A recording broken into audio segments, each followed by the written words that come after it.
Hi everyone! Kumusta kayong lahat? Juby's World here! Welcome to my channel and welcome to day 6 of my Vlogmas. Ayan guys, finally we did it! 6 days na tayo so sa ating Vlogmas. And then syempre for today's video, alam niyo na, i-share ko lang sa inyo kung paano ko ginagamit, decorate yung mga leftover na mga baubles. Ayan, so Christmas baubles, madami ako dito. Kasi ano na siya, madami siyang natira kasi ito ay 100 pieces. We bought this one from Target here in Australia. So ito yung ano namin i-decorate. So sobra na ito guys sa aming Christmas tree na ito. So meron na siyang mga different color, mga light green and then gold and silver, mga ganon.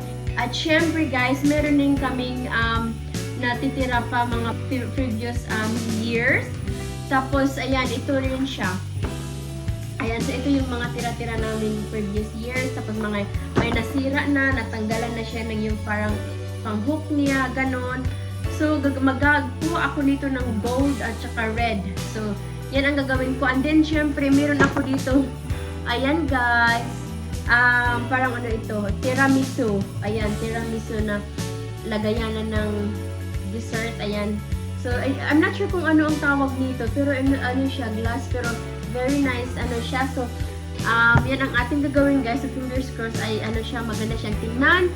Tapos I will just fill up this one with mga bubbles, mga ganon. And then meron din ako ditong lights na battery. So tingnan nyo. Ayan, napaka nice color, no? So hopefully gagana ito guys. So mag-start na tayo mag-decorate.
Natapos ko na guys i-decorate. Ayan, nakita ninyo.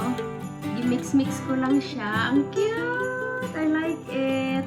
Gusto kong lagyan ng ribbon dito. So, lagyan natin ng ribbon dito guys. So, ito daw, i-ano natin. Ay, ang cute! Pero parang maliit siya, no? Or try, meron din ako dito.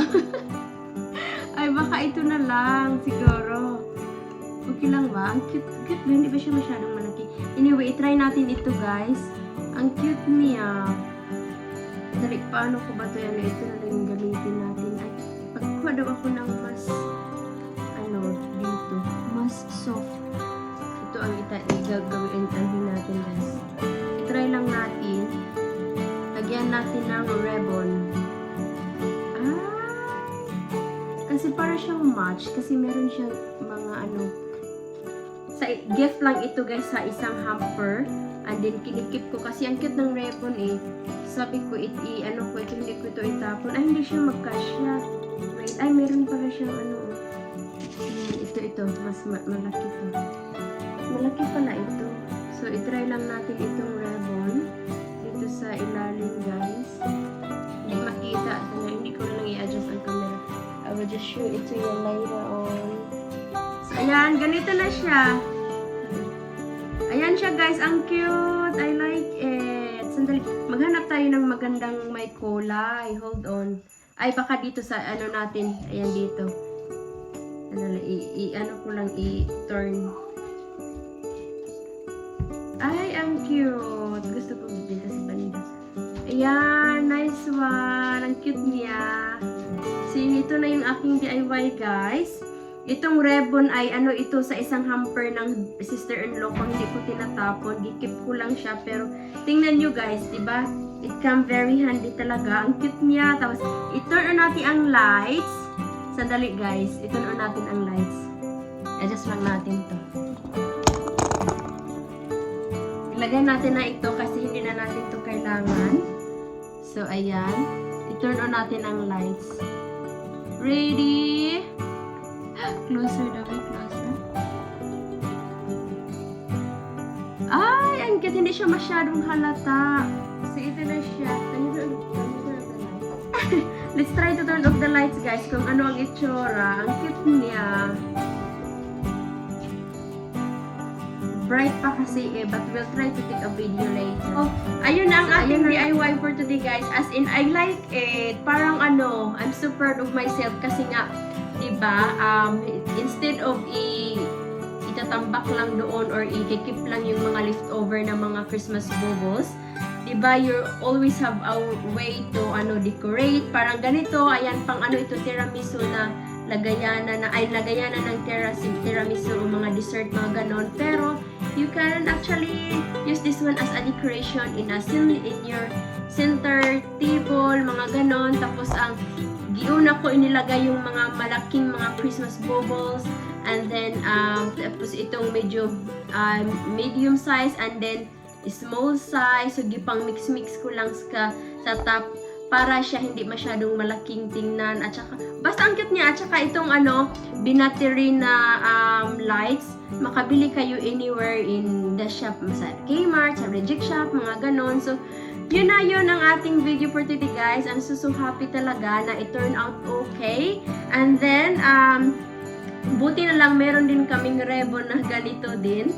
So, talaga, it worked really well. So, yun na yung ating DIY for today, guys. Sana ay may natutunan kayo sa aking decoration, DIY decorations, kung paano at ano ang gagawin sa mga leftover ng mga Christmas baubles. So, at least ma-share ko sa inyo at sana ay nagustuhan ninyo, guys. Thank you everyone for watching. If you're new to my channel, please don't forget to subscribe, like, and share. God bless everyone. I'll see you sa day 7. Bye! Amping mong tanan.